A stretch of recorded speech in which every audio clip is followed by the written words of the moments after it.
사랑하는 이수중앙의 교우 여러분, 지난 한 주간도 주님 안에서 평안하셨는지요? 이 시간 우리는 온라인 예배로 하나님 앞에 나아갑니다. 예배하는 처소는 각기 다를지라도 이 시간 예배 드리는 여러분의 그곳이 엘리야의 불이 임한 하나님의 능력의 제단이 되어지기를 원합니다.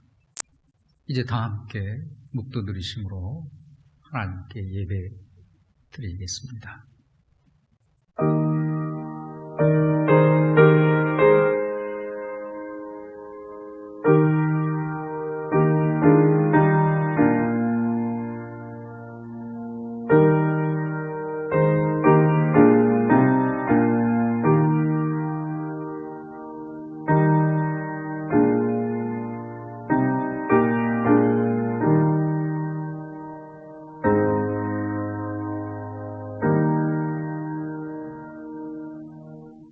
거룩하신 하나님 아버지, 영원하신 구원의 능력과 은총을 찬양드립니다. 예수 그리스도의 십자가의 보혈로 저희 죄를 사하시고 이제 하나님을 예배하는 영광스러운 성도 되게 하심을 감사드립니다. 이 시간 거룩한 성회로 모여 영과 진리로 하나님께 예배 드리오니 예배 드리는 곳곳 위에 성령이여 임재하사 예배자들을 산 소망 위에 세워 주옵소서. 예수님의 이름으로 기원하옵나이다. 아멘.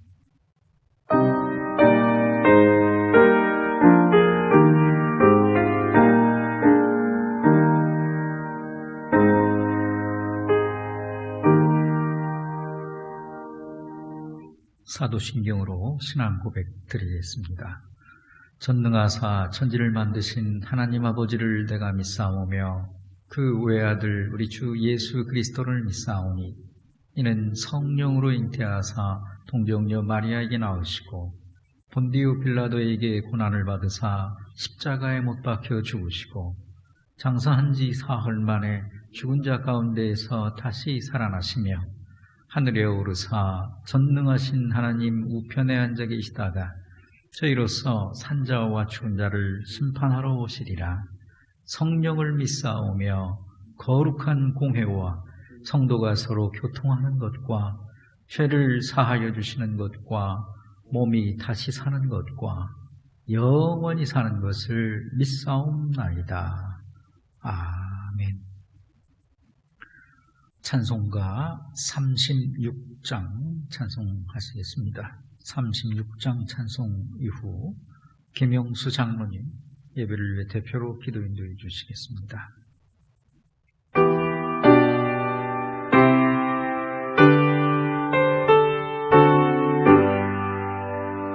주 예수 이름 높이어 다 찬양하여라. 금멸 유관을 들여서 만유의 주 찬양. 금멸 유관을 들여서 만유의 주 찬양. 주의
죄를 지시고 주님을 선하신 뜻대로 다스려 주시는 살아계신 하나님 아버지, 영광과 찬송을 드립니다.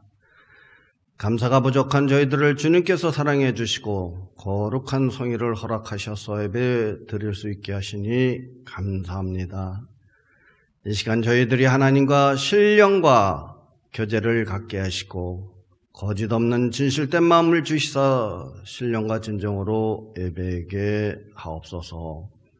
거룩하신 하나님 아버지, 지난 주일 동안 세상에 살면서 육신이 연약하고 믿음이 부족하여 주님의 말씀대로 살지 못하고 여러 가지 범한 죄와 허물이 많이 있습니다. 이 시간 저희들이 모든 죄를 주님께 자복하고 회개하오니 주 예수 그리스도의 보혈로 깨끗함을 얻게 하시옵소서. 하나님 아버지, 저희 이수원교를 주님이 크신 뜻이 계셔서 이곳에 세워주셨사오니 저희들이 이 교회가 이적의 구원의 방주가 되게 하시며 크신 능력과 축복을 허락하셔서 주관하는 많은 심령들에게 복음의 기쁜 소식을 전할 수 있게 도와주시기를 간절히 바라옵나이다. 또한 역할과 사명에 따라 기관을 세우셨사오니 각 기관이 활성화되어 맡은 바 사명을 감당하게 하시고 주님 안에서 기초를 든든히 하게 하셔서 주님의 교회가 부흥되게 하시고 복음을 전하며 주님의 사랑을 전파하는 교회가 되게 하여 주시옵소서. 특별히 이웃을 섬길 수 있도록 재정을 넉넉히 채워주사 섬김과 봉사의 힘을 다할 수 있게 하여 주시옵소서. 나라와 민족을 사랑하신 전능하신 주 하나님, 모든 열방 가운데 우리 민족이 택하여 들여 쓰시니 감사를 드립니다. 가나안으로 신음하던 이날의 은혜를 베푸사 한강의 기적을 일으키게 하시고 경제대국으로 우뚝 서게 하시니 감사를 드립니다. 우리에게 베푸신 하나님의 은혜를 항상 잊지 않게 하시고 하나님을 경외하는 이 나라와 이 민족이 되게 하시옵소서.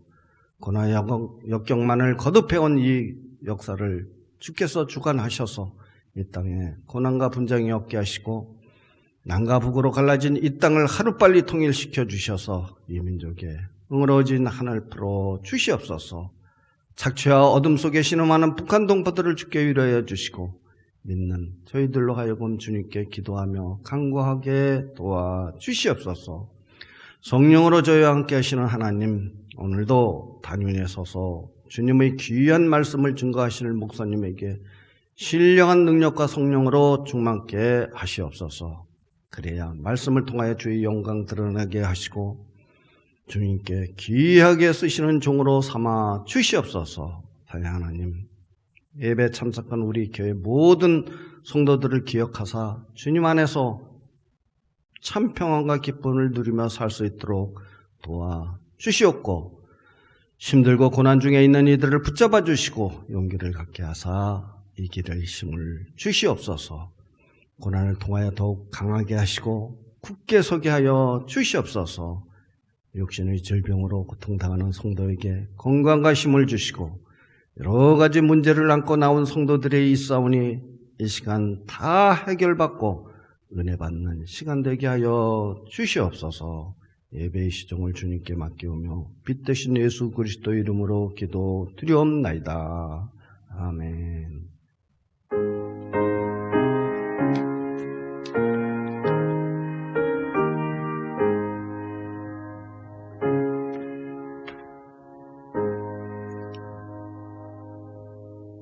오늘 주신 하나님 말씀 봉독해 드리겠습니다. 하나님 말씀은 구약 1330조 말라기 3장 7절에서 12절까지 말씀입니다. 구약 1330조 말라기 3장 7절에서 12절까지입니다. 만군의 여호와가 이르노라. 너희 조상들의 날로부터 너희가 나의 규례를 떠나 지키지 아니하였도다. 그런즉 내게로 돌아오라. 그리하면 나도 너희에게로 돌아가리라 하였더니 너희가 이르기를 우리가 어떻게 하여야 돌아가리이까 하는도다. 사람이 어찌 하나님의 것을 도둑질하겠느냐? 그러나 너희는 나의 것을 도둑질하고도 말하기를 우리가 어떻게 주의 것을 도둑질하였나이까 하는도다.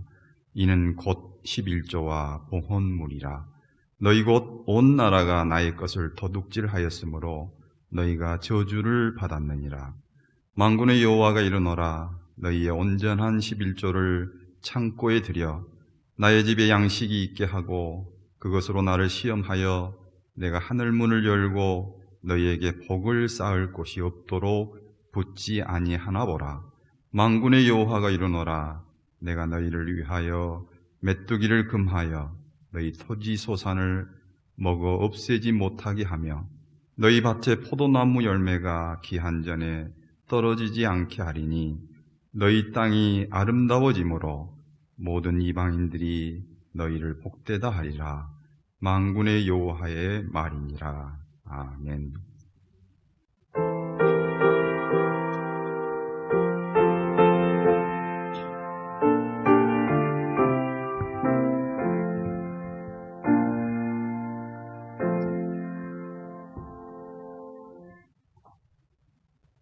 예전에 어느 농촌 교회에 서 있었던 일입니다. 한 여집사님이 믿지 않던 남편을 전도해서 이제 남편이 교회에 나오게 되었습니다. 그래 목사님이 댁으로 신방을 갔습니다. 가서 기쁜 마음으로 예배를 드리고 이제 대화를 나누는 중에 그 남편이 목사님에게 한 가지 질문을 했습니다. 목사님, 실례지만은 예수 믿는데 비용이 얼마나 듭니까? 하고 물었습니다. 목사님은 마음속으로 은근히 걱정이 되었습니다. 이거 참 큰일 났구나. 목사님이 잠잠히 생각하다가 남편에게 물었습니다. 왜 선생님께서는 예수 믿는데 비용을 먼저 생각하십니까? 그러자 그가 말하기를 제 친척들이 예수 믿지 말고 천주교로 가라고 말합니다. 그 이유가 천주교가 기독교보다 비용이 조금 적게 든다고 말하기 때문입니다. 목사님이 이 말을 듣고 이걸 어떻게 해야 하나 고민하고 있는데 이때 잠잠히 성령께서 감동하셨습니다. 그래 목사님이 다시 물었습니다. 선생님, 그러면 비용이 얼마나 들면 믿으시겠습니까? 그러자 말하기를 네, 담뱃값 정도 들면 믿을 수 있겠습니다. 왜 담뱃값 정도면 괜찮으시겠습니까? 그러자 예수를 믿으면 담배를 끊고 이제 그 돈으로 바치려고 생각 중이기 때문입니다. 하고 말합니다. 그 말을 듣고 목사님이 아마도 담배값 정도면 넉넉할 것 같습니다. 하고 말했습니다. 그러자 남편이 안심이라도 하듯 말하기를 그 생각했던 것보다는 비용이 그렇게 많이 안 드네요. 하더랍니다. 이후에 이분이 정말로 담배를 끊고 그 돈으로 주일 헌금을 바치면서 교회를 다녔습니다. 그런데 얼마 지나지 않아서 그분의 헌금이 조금씩 더 올라가기 시작했습니다. 목사님이 궁금해서 물었습니다. 성도님, 어떻게 비용이 조금씩 더 늘어납니까? 그러자 남편이 대답하기를 목사님이 이제 술까지 끊고 술값으로도 바칩니다. 하고 대답했습니다. 그렇게 이후 이제 3년의 세월이 지났습니다. 그런데 문제는 세월이 지나도 좀처럼 이분이 세례를 받지를 않는 것입니다. 그래서 어느 날 목사님께서 세례를 받으라고 권면했습니다. 성도님, 이제 예수 믿은 지 3년이 다 되어가니 이제 세례를 받으시지요. 그러자 그가 목사님 아직 때가 안 되었습니다. 하고 말합니다. 그래서 목사님이 궁금해서 그 부인되는 집사님에게 물었습니다. 집사님, 무슨 일로 남편분이 세례를 안 받는 것입니까? 그러자 여집사님이 대답하기를 목사님, 우리 남편이 어디선가 세례를 받으면은 11조를 바쳐야 한다는 소리를 들었나 봅니다. 그래서 세례를 받지 않겠다고 저러는 것입니다. 그래 목사님이 마음의 안타까움을 느끼고 저분을 어떻게 세례를 받게 하나 걱정을 하는데 어느 날 예배 후에 남편 성도가 목사님께 찾아와 물었습니다. 목사님, 11조가 농사 지으면은 수학의 10분의 1입니까? 아니면 모든 비용 제하고 10분의 1입니까? 하고 물었습니다. 목사님이 기쁜 마음으로 믿음대로 하시죠 하고 대답해 줬습니다. 그 다음 주 그분이 모든 비용을 다 빼고 쌀 2가마를 11조로 바쳤습니다. 그리고 그 달로 바친 믿음을 따라 세례를 받았습니다. 또 이듬해 집사 임직도 받았습니다. 그런데 놀라운 일이 벌어졌습니다. 그 남편이 집사 직분을 받은 그 다음 달에 쌀 20가마를 바친 것입니다. 목사님이 너무 놀라서 물었습니다. 집사님, 어떻게 해서 이렇게 예수 믿는 비용이 갑자기 많이 올랐습니까? 하고 물었습니다. 그러자 그가 뜻밖의 대답을 하는데, 목사님, 제가 깨달았습니다. 제대로 신앙생활을 하려면 비용을 바르게 들여야 한다는 것을 깨달았습니다. 그래 목사님이 머리에 손을 얹고 축복 기도를 해줍니다. 주여, 이 깨달음이 귀하오니 이 종을 한없이 축복해 주시옵소서.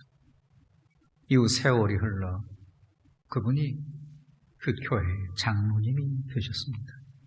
온전한 11조를 바치면서 정말 많은 사람들에게 존경을 받는 자랑스러운 덕스러운 믿음의 장로님이 되어진 것입니다.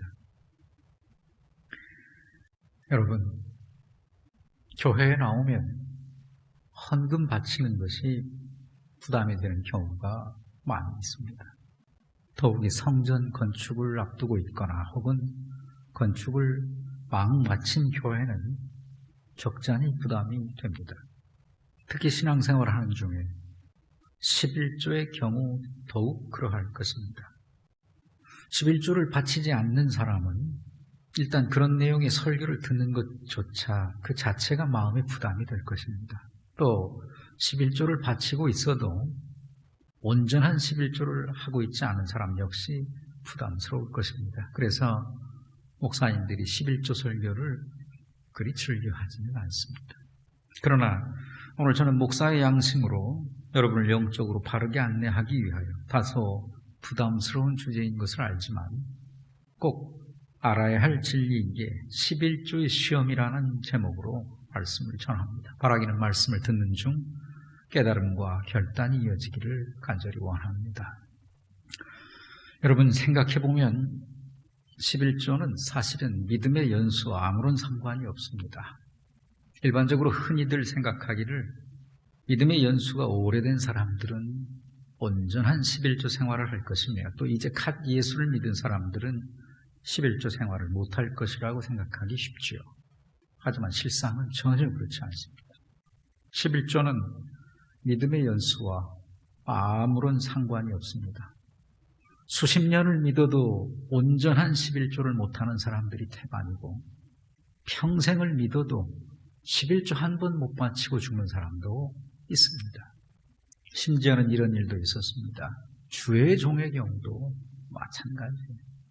11조의 시험 앞에서 주의 종도 자유하지 못한 경우를 실제로 보았습니다. 과거 한신교회에서 이중 표목사님 모시고 부교육자로 봉사할 때 당시 교육자 수만, 교육국의 교육전도사님까지 다 합하면 거의 30명 가까이 되었습니다. 그런데 연말이 되면은 사무국의 사무장이 헌금 통계를 내서 목사님에게 보고를 하게 되는데 그 보고에 보면 헌금 순위가 1위부터 리스트에 쫙 뜹니다. 1위 얼마 누구 쫙 뜹니다. 일목요연하게 보이죠. 그런데 한 번은 하필 그때 부목사님 가운데 한 분이 11조를 2달에 한 번, 그러니까 한 달씩 건너서 바친 것이 들통이한 거예요. 그래 그 일로 목사님이 대단히 노하시어서 교회가 일대 난리가 난 적이 있습니다. 결국 다 소급해서 바쳐야 했고 기도원에 일주일 금식 명령 받고 들어가서 참회의 시간을 보낸 후배 목사가 있었습니다. 지금 지방 목교회에서 목회를 잘하고 있지요. 11조를 한다는 것이 이처럼 쉬운 일이 아닙니다. 그런가 하면은 반대로 저는 목회해 오는 동안 이제 막 예수 믿기 시작하면서부터 11조 생활 시작하는 그런 사람도 적지 않게 보았습니다. 한 번은 제가 그분에게 아니 어떻게 이제 믿기 시작한 분이 11조 헌금을 바칠 생각을 하셨느냐고 물은 적이 있습니다. 그때 그가 이런 대답을 했습니다. 목사님, 저 교회 안 다닐 때부터 11조 헌금이라는 것이 있다는 것을 알고 있었는데요. 목사님, 예수 안 믿는 사람들도요, 교회 안 다녀도 교회에 11조 헌금 있다는 것 아는 사람 많아요. 그래서 저는 기왕에 예수 믿기 시작했으니 믿을 바에 성경대로 제대로 믿어보려고 그럽니다. 이런 것을 보면은 11조는 믿음의 연수와 아무런 상관이 없습니다. 마태복음 6장 21절에 내 물질이 있는 곳에 내 마음이 있느니라 했습니다. 이 말씀이 진리요. 단지 믿음과 상관이 있을 뿐이지 직분과 무슨 연수와 관계없습니다. 또 어떤 교회에 내가 오래 다녔다고 또 다닌 지 얼마 안 되고 그런 것이 문제되지 않습니다. 지금 우리 교회 안에서도 봅니다. 지금 우리 교회 11조 탑이 재직도 아니고 이 교회 출신도 아니에요. 이분이 이런 말을 해요. 목사님, 저는 11조 가장 많이 하는 성도 되게 해달라고 하나님께 오래전부터 기도했습니다. 그럼 왜 그렇게 그런 기도를 드리셨습니까? 물으니까 11조를 통한 하나님의 축복을 받고 싶습니다 하고 대답했습니다. 11조는 단지 믿음과 상관이 있을 뿐입니다. 생각해보면 근근히 살아가는 삶의 10분의 1을 뚝 떼서 매달 하나님 앞에 바친다는 것 어찌 쉬운 일이겠습니까? 또 적게 벌 때에는 11조가 얼마 안 되니까 바치는 것이 그나마 그래도 용이하지요. 하지만 많이 벌면 많이 벌수록 점점 바친 액수가 11조 액수가 커지면 부담이 되고 시험이 됩니다. 100만 원 벌 때는 10만 원 뭐 어렵지 않다고 생각할 수도 있죠. 하지만 1000만 원을 벌면 100만 원을 바치는데 이거 고개가 갸우뚱해질 수도 있어요. 이 돈이면 우리 아들 학원 하나 더 보낼 수 있는데 이 돈이면 우리 부모님 조금 더 용돈 넉넉하게 드릴 수 있는데 이 돈으로 적금 들어놓으면 나중에 목돈 될 텐데 이 돈이면 고생하는 우리 남편 보약 한 제 질 수 있는데 가난한 청년 두 사람이 성공을 다짐하며 평생 하나님께 11조를 드리자고 약속했습니다. 시간이 흘러 세월이 지나 두 청년 중에 하나는 목사가 되었고 또 하나는 사업가가 되었습니다. 사업가의 이 친구가 사업가가 된 이 친구가 사업이 날로 번창하게 되어 처음에 맹세한 대로 11조를 꼬박꼬박 하나님 앞에 바쳤는데 그러나 매달 수십억 원의 매출이 늘어나고 수입이 들어오면서부터 고민이 시작됩니다. 그래서 친구 목사님에게 찾아갔습니다. 여보게 친구, 내가 젊은 시절에 자네와 맺은 약속을 취소하고 싶어서 왔네. 내가 10만 원씩 11조를 드릴 때에는 조금도 아깝지가 않았는데 이제 매달 몇억 원을 11조로 바쳐야 하니까 아까운 마음이 드네. 약속을 좀 취소하고 싶네.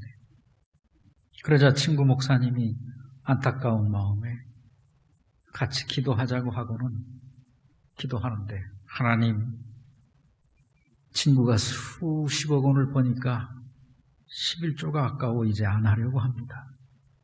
그러니 하나님, 저의 바람대로 바라옵기는 다시 예전처럼 10만 원 정도 선에서 부담 없이 적당히 11조 하는 사람 될 수 있도록 은혜 내려 주시옵소서. 여러분, 도대체 우리의 형편이 이러한데도 하나님은 왜 우리로 굳이 11조를 바치라고 명하신 것일까요? 하나님은 우리를 부담스럽게 하는 것을 즐기고 계신 것입니까? 아니면 하나님이 굳이 우리의 돈이 필요한 것입니까? 그렇지 않을 것입니다. 그러면 무엇 때문일까요? 왜 하나님은 우리의 형편이 이러한데 11조를 바치라고 명령하신 것일까? 그에 대한 해답이 오늘 본문 10절 말씀에 나오고 있습니다. 10절 말씀을 함께 읽겠습니다.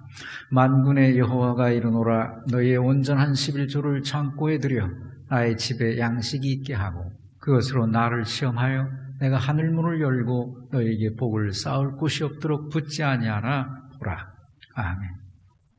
너희의 온전한 11조를 창고에 들여 그것으로 나를 시험하여. 여기 시험이라는 단어가 나오는데요. 이 말을 우리로 하여금 11조로 하나님 당신을 시험해 보라는 것인데요. 시험이라는 말은 성경에 크게 두 가지 의미에서 사용됩니다. 하나는 temptation, 유혹이라는 개념이고 또 하나는 test, 그런 개념의 시험입니다. 여기서 시험은 굳이 들자면은 테스트의 의미에 가깝죠. 그러면 여러분, 과연 피조물이 창조주를 테스트한다는 말 자체가 그게 경우에 맞는 것이겠습니까?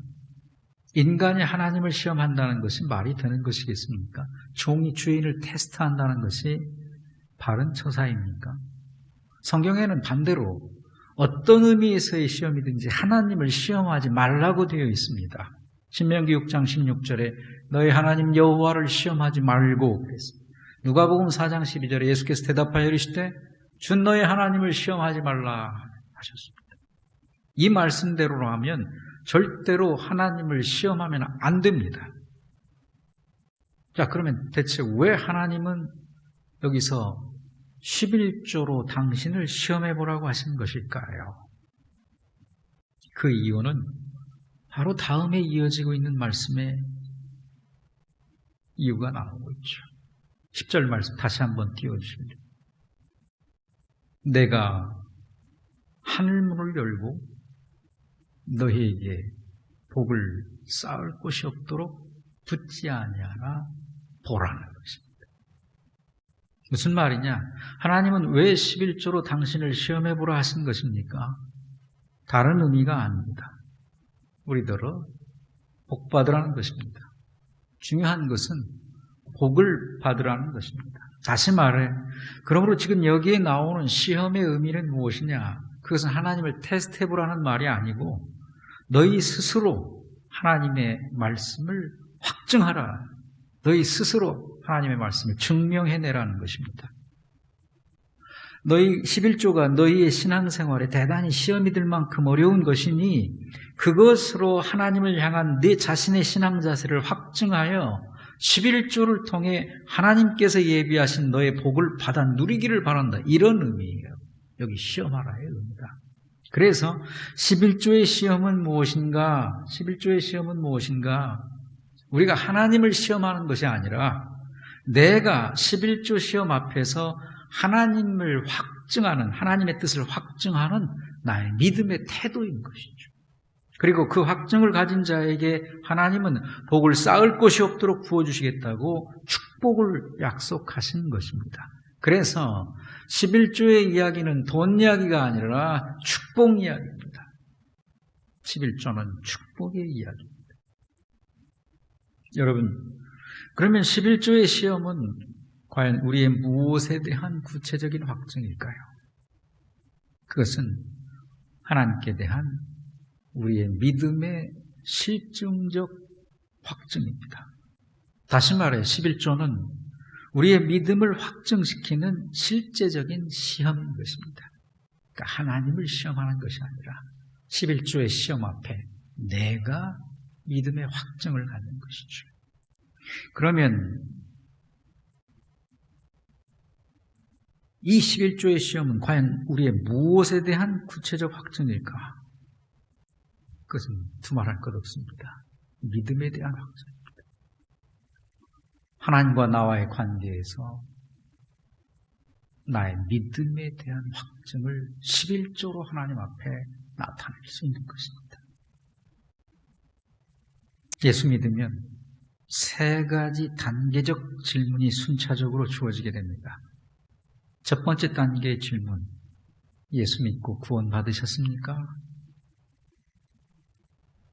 다음 두 번째 단계의 질문, 예수 믿고 세례 받으셨습니까? 세 번째 단계의 질문, 예수 믿고 11조 생활하십니까?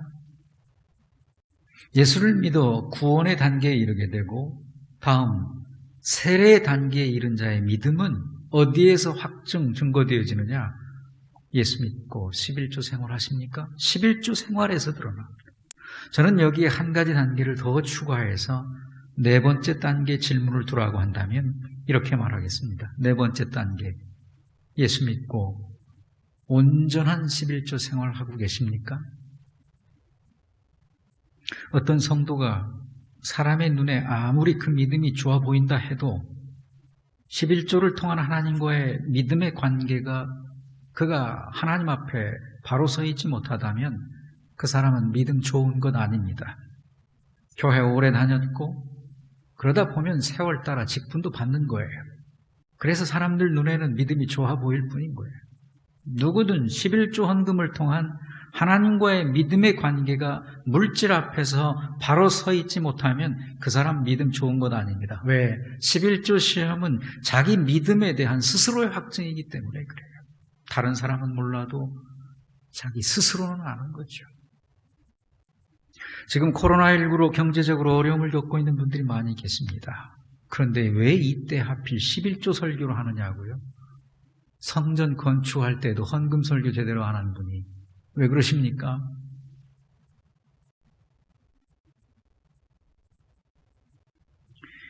꼭 필요하기 때문입니다. 바치는 11조가 줄어들 수도 있고요. 혹은 예배 모임이 여의치 않으니까 11조 시험에 들기 딱 좋기 때문입니다. 그래 교회마다 헌금이 줄고 그래 재정적인 어려움을 겪고 있는 곳이 많습니다. 이것이 작금의 교회 현실입니다. 불교나 천주교 역시 마찬가지입니다. 그 중에 불교가 비교적 타격이 적다고 합니다. 불자들은 대부분 매번 절에 가는 것이 아니고 간혹 한 번 들리고 또 가면 한 번에 큰 금액을 바치고 오기 때문에 코로나의 영향이 불교에는 재정적으로 크게 미치질 않는다고 하죠. 그래 비교적 적다고 합니다. 천주교 역시 타격이 심합니다. 우리나라 성당들은 비교적 재정 상태가 양호하다고 하나 세계적으로 볼 때 천주교 역시 어렵습니다. 이태리, 스페인 쪽은 이대로 가면은 성당을 팔아야 하는 곳도 많이 생겨날 것이라고 예상하고 있습니다. 그래서 교황이 직접 헌금, 동력, 교서를 하달했다고 하죠. 그러면 지금 교회는 어떠냐? 정확한 통계라고 말씀드릴 수는 없겠습니다만 제가 몇몇 교회를 선정하여 목사님들과 통화하며 파악한 결과 코로나19 이전과 비교할 때 헌금액이 현저히 줄었습니다. 작년 대비 코로나19 이전 대비 올해 30%대인 교회도 상당수고 평균 보통 작년 대비 50에서 60%대였습니다. 그중에 80%대를 넘는 교회는 지금 우리 교계, 기장 교계에서 10% 안에 드는 교회라고 보면 아마 맞을 것입니다.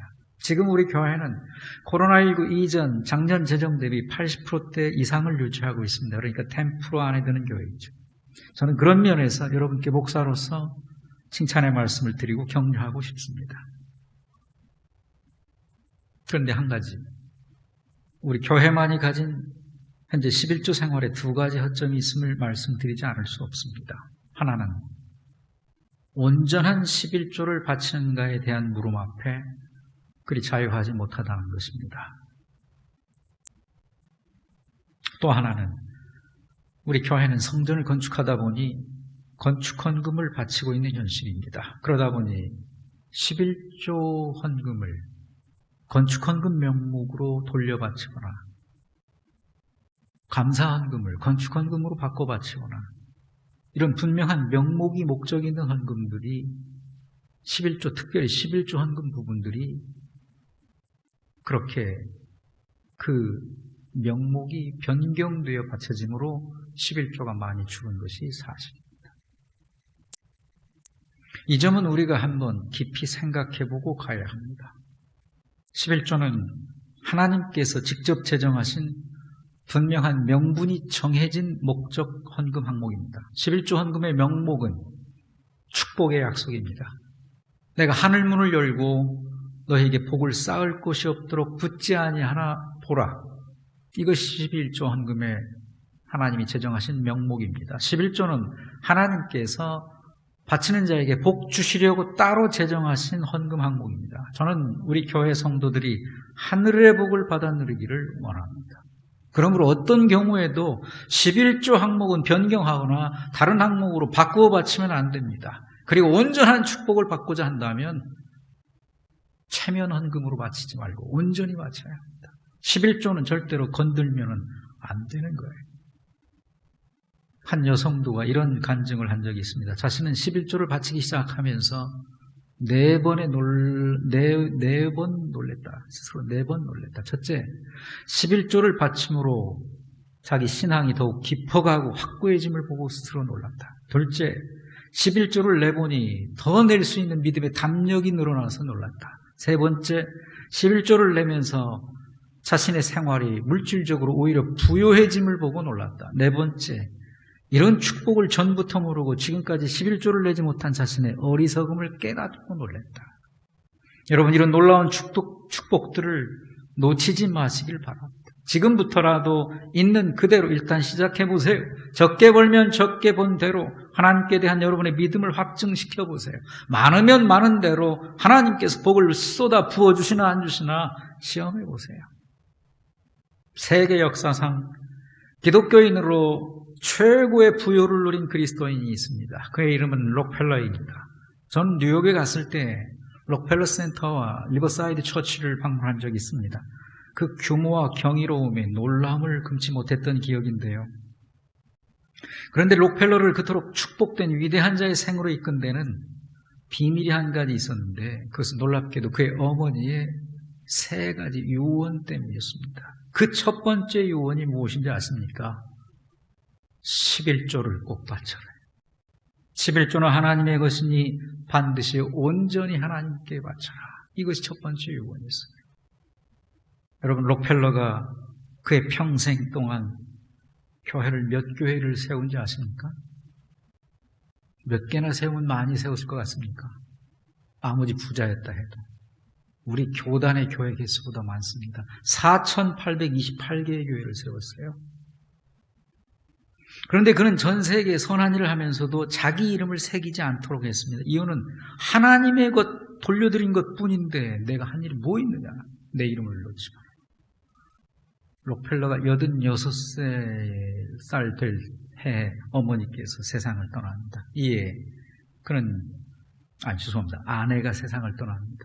이에 그는 자신의 아내를 기념하기 위해서 시카고 대학 내에 기념교회를 세우고 헌당 예배를 드렸습니다. 그때 헌당식에 참가한 한 기자가 찾아와 조용히 질문했습니다. 당신의 생애를 위대하게 만들어간 비밀이 있다면 그것이 무엇입니까? 이에 록펠러는 이렇게 대답했습니다. 나는 어렸을 때 너무나 가난한 집에서 태어나서 먹고 살기도 힘들었습니다. 그러던 어느 날 내가 6살이 되던 때 우리 어머니가 이렇게 말씀하셨습니다. 이제는 네가 스스로 교회를 가거라. 지금까지는 내가 너를 데리고 교회 다녔지만 이제는 네 발로 걸어가거라. 그러시면서 처음으로 제 손에 20센트의 돈을 쥐어주셨습니다. 그리고는 이 돈을 네 마음대로 쓰라고 말씀하셨습니다. 그때 나는 너무 기뻐서 얼른 받아서 냉큼 호주머니에 넣었습니다. 그런데 그것을 보고 어머니께서 다시 말씀하셨습니다. 얘야, 돈을 다시 내놓아 보거라. 이 돈을 너에게 주지만 네가 써서는 안 될 돈이 이 안에 있는데 그것이 무엇인 줄 아니? 바로 11조다. 여기서 지금 11조를 떼거라. 그리고서는 2센트를 따로 봉투에 담으시고 말씀하셨습니다. 나머지는 네가 쓸 때 이 돈은 반드시 하나님 앞에 바쳐야 한다. 그러면 너는 땅 위에서 사는 동안 하늘의 축복을 받아서 위대한 사람이 될 것이다. 이렇게 말하면서 그는 마지막으로 진지하게 기자를 보고 말했습니다. 나는 지금 어머니로부터 위대한 유산을 받아서 이렇게 부유한 축복을 누리며 살고 있습니다. 록펠러가 그토록 물질의 축복을 받은 것은 바로 철저한 11조 생활에 있었습니다. 두 번째 유언은 예배 드릴 때 앞자리에 앉아 예배하라. 세 번째 유언은 목사님의 말씀에 무조건 순종하라.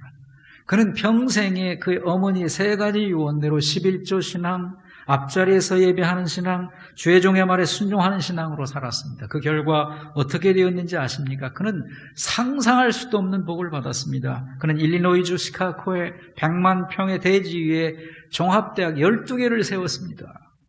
그리고 그 가운데 하나, 그 유명한 명문대 시카고 대학이 아닙니까? 시카고 대학은 지금까지 52명의 노벨상 수상자를 배출한 대학이요. 현재에도 29명의 노벨상 수상자가 직접 가르치는 명문대학이 아닙니까?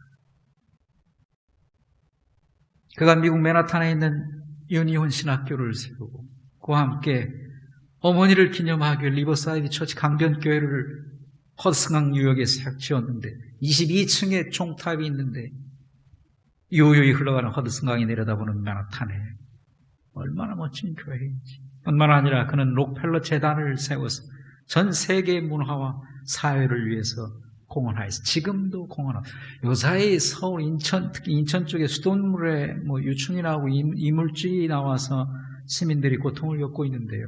뉴욕 시민들은 수도세, 상수도세를 내지 않는다는 걸 아십니까? 록펠러 재단이 다 되고 있기 때문입니다. 저는 이 말씀을 준비하며 무릎 꿇고 기도했습니다. 오 주여, 록펠러를 축복하신 위대한 신앙의 유산을 우리 중앙교회 성도들 위에도 부어 주시옵소서. 11조의 시험은 나의 믿음의 하나님 앞에서의 내 믿음의 확증이에요. 그리고 11조에 대한 이 믿음의 확증을 가진 사람에게 하나님은 약속하신 복을 내려주실 거고요. 어떤 복입니까? 복을 쌓을 곳이 없도록 부으시는 축복. 그래서 11조는 돈 얘기가 아니라 축복 얘기라고 말씀드리는 거예요. 그 축복의 구체적인 내용이 11절로 12절에 나오고 있습니다. 11절 12절의 축복 내용 함께 읽겠습니다. 만군의 여호와가 이르노라, 내가 너희를 위하여 메투기를 금하여 너희 토지 소산을 먹어 없애지 못하게 하며 너희 밭의 포도 열매가 기한 전에 떨어지지 않게 하리니 너희 땅이 아름다워짐으로 모든 이방인들이 너희를 복되다 하리라. 만군의 여호와의 말이니라. 아멘. 쌓을 곳이 없도록 부어지는 축복의 약속 내용 11, 12절에 네 가지의 축복이 나옵니다. 첫째, 토지 소산을 먹어 없애지 못하게 하며 이는 재산의 호우 축복이에요. 두 번째, 기한 전에 땅에 떨어지지 않게 하리니 이는 풍성한 물질의 축복이에요. 셋째, 땅이 아름다워짐으로 이는 근본의 바탕이 변화되는 축복.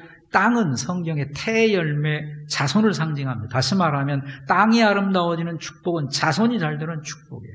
넷째, 모든 이방인이 너희를 복되다 하리라. 이는 모든 사람들의 존경을 받는 축복, 이는 하나님께 세움받는 리더가 되는 축복이에요. 성도 여러분, 오늘 여러분 위에, 생업의 현장 위에, 특별히 여러분 가정의 자녀들 위해 11조 생활을 온전히 바르게 하심으로 이 축복 다 받아 누리시기를 간절히 축원합니다. 오늘 여러분의 11조 생활 어떻습니까? 하다 중단했어도 좋습니다. 이제부터 다시 시작하면 됩니다.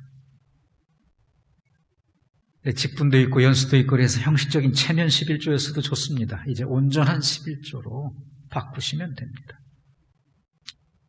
그런데 여러분, 오늘 우리가 11조에 관하여 기억해야 할 중요한 사실이 한 가지 더 있습니다. 11조의 원리인데요. 그 원리가 본문의 8절에 나오고 있습니다. 8절을 읽습니다. 사람이 어찌 하나님의 것을 도둑질하겠느냐? 그러나 너희는 나의 것을 도둑질하고도 말하기를 우리가 어떻게 주의 것을 도둑질하였나이까 하는도다. 이는 곧 11조와 봉헌이니라. 11조의 원리가 무엇입니까? 사람이 어찌 하나님의 것을 도둑질하겠느냐? 이는 곧 11조와 봉헌이니라. 11조는 드리는 자의 소유가 아니라 바로 하나님의 것이라는 원리요. 이게 11조의 원리예요. 11조라는 것은 내 것을 하나님께 드리는 것이 아니라 하나님의 것 중 일부를 내가 사용하고 다시 하나님께 돌려드리는 것이라는 의미예요. 그래 11조를 안 바치는 사람을 여기서 이렇게 말하잖아요. 너희는 나의 것을 도둑질하고 말하기를 우리가 어떻게 주의 것을 도둑질하였나이까? 도둑질이라고 말합니다. 여러분, 오늘 우리가 그러면 어떻게 하면 11조를 도둑질 않고 온전히 하나님 앞에 바칠 수 있을까요? 설교 들었다고 되는 건 아닙니다. 11조는 절대로 억지로 바칠 수 없습니다. 자신이 노력한다고 할 수 있는 것도 아닙니다. 11조를 바치기 위해서는 한 가지 방법밖에 없습니다. 그것이 뭐냐? 철저하게 은혜 받는 방법밖에 없습니다. 오직 은혜만이 11조를 가능하게 합니다. 아마 여러분 중 바치고 싶어 안간힘을 쓰는 분들이 계실지 모르겠으나 그래도 안 되는 것을 경험하고 좌절하기도 했을 것입니다. 그렇다면 어떻게 해야 할까요? 다른 것 아닙니다. 은혜 받는 일에 더욱 힘쓰십시오. 그리고 그 은혜의 힘으로 하루속히 11조를 시작하십시오. 레위기 27장 30절에 그리고 그 땅의 10분의 1 곧 그 땅의 곡식이나 나무 열매는 그 10분의 1은 여호와의 것이니 여호와의 성물이라 그랬습니다. 신명기 14장 22절에 너는 마땅히 매년 토지 소산의 11조를 드릴 것이라고 말했습니다. 그리고 오늘 본문 10절에 만군의 여호와가 이르노라 너희의 온전한 11조를 창고에 들여 나의 집에 양식이 있게 하고 그것으로 나를 시험하여 내가 하늘문을 열고 너희에게 복을 쌓을 곳이 없도록 붙지 아니하나 보라고 말씀하셨습니다. 사랑하는 성도 여러분,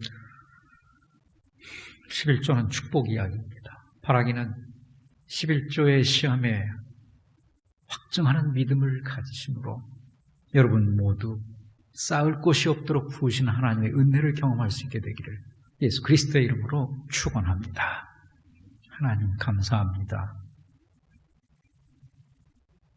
예수 믿으며 우리가 남과 다른 점은 은혜를 깨닫고 나를 주 앞에 바친다는 것입니다.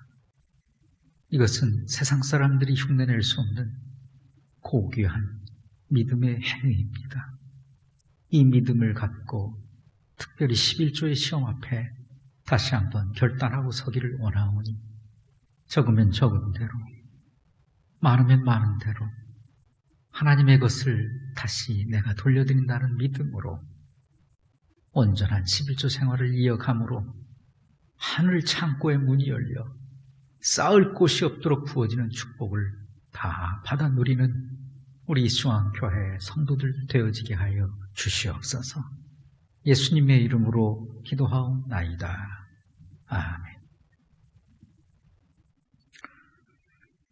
찬송가 50장 찬송 부르며 준비하신 예물 봉헌하겠습니다.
주께 드리네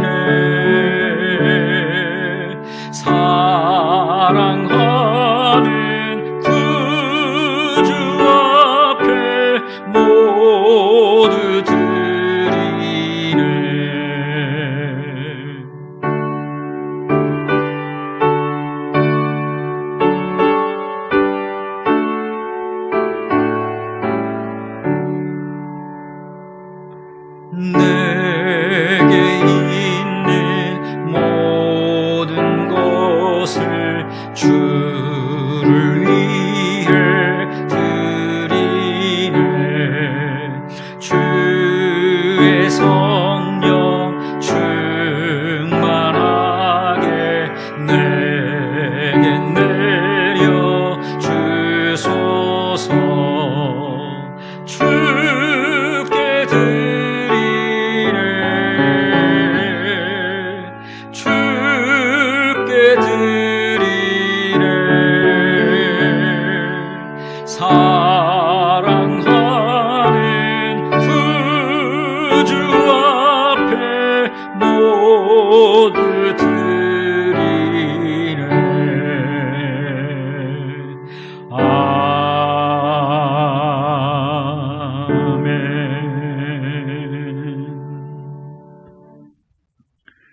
하나님 아버지, 우리의 봉헌물을 받으시기에, 우리의 헌신을 받으시기에, 내 생명 받으시기에, 내 전부를 받으시기에 합당하신 창조주 아버지 하나님, 오늘도 성일을 맞이하여 하나님 앞에 제단 쌓게 하신 하나님께, 그리고 마음의 말씀을 통해 결단케 하신 하나님께 감사와 찬양과 영광을 돌려드립니다.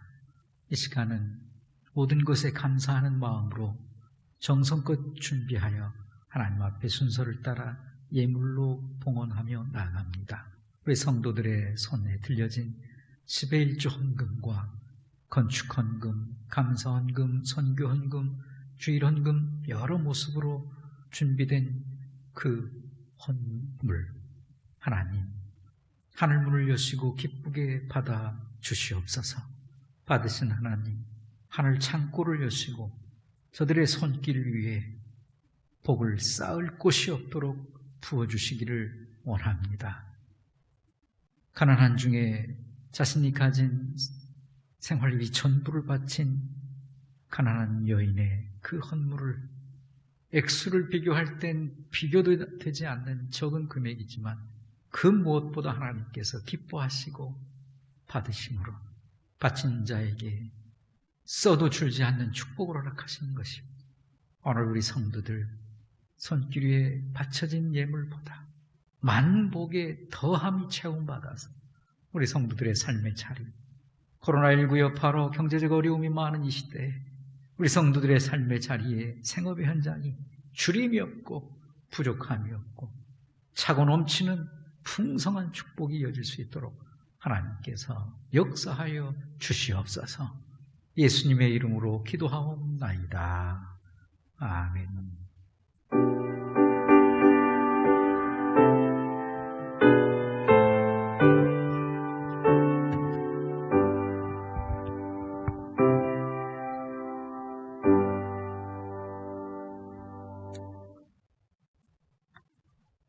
일주일간 성도 여러분 안녕하셨는지요?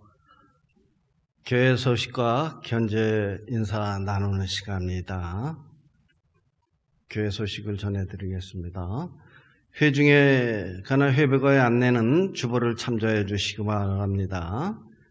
찬양 챌린지 안내입니다. 코로나19 연휴로 주일날 예배 중 성거대 찬양을 드리지 못하므로 찬양 챌린지를 진행합니다. 찬양 챌린지란 가족 단위로 찬양 드리는 모습을 영상에 담아 보내주시면 주일 예배 시간에 방연하고 먼저 찬양 드린 가정이 다음 가정을 지목함으로 가정별 찬양을 이어가는 형태입니다. 1인 단독 가정도 포함합니다. 교회 홈페이지에 챌린저 코너를 신설하였습니다. 교회학교 여름 행사 안내입니다. 지난 재직회 때 공지 드린 바 그대로 코로나19 상황이 우려됨에 따라 올해 교회학교 어린이 중고등부 청년부 여름 행사는 당의 결의에 따라 취소합니다. 온라인 봉안 안내도 주보를 참조해 주시기 바랍니다. 모임 안내입니다. 정기인 세달 첫 새벽기도회 8월 1일 토 첫 새벽교회들은 가정기도회로 대체합니다. 교회 소식입니다. 환호를 위하여 기도 많이 해주시기 바랍니다.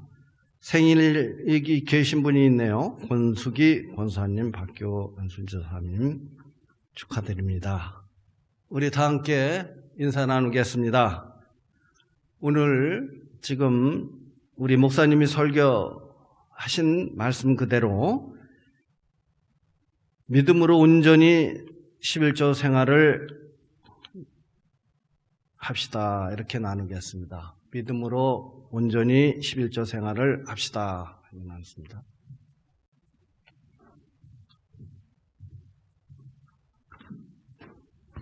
네, 이제 자리에서 일어나셔서 다 함께 파송의 노래 찬양 그러시고 예배를 마치겠습니다.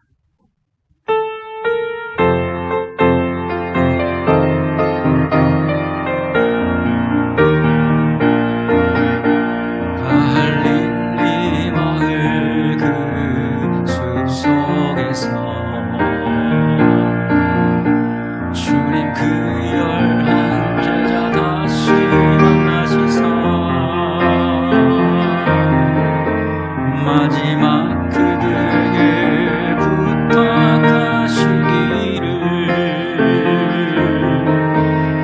너희들은 가라져 세상으로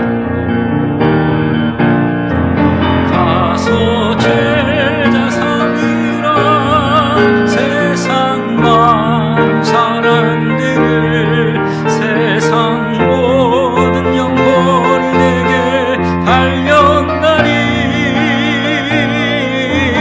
가서 제자 삼으라 나의 길을 가르치라 내가 너희와 항상 함께하리라 가서 제자 삼으라 가서 제자 삼으라 세상 많은 사람들을 세상 모든 영혼이 내게 달려나니 가서 제자 삼으라 나의 길을 가르치라 내가 너희와 항상 함께하리라.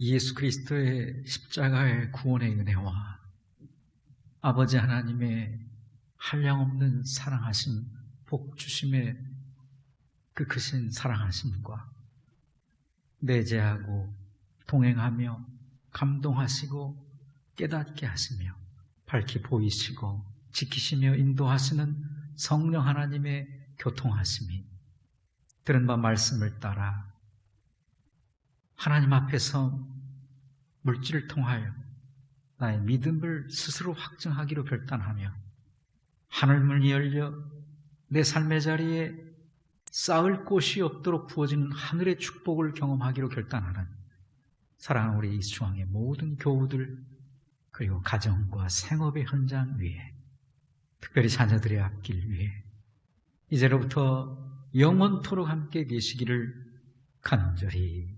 축원하옵나이다.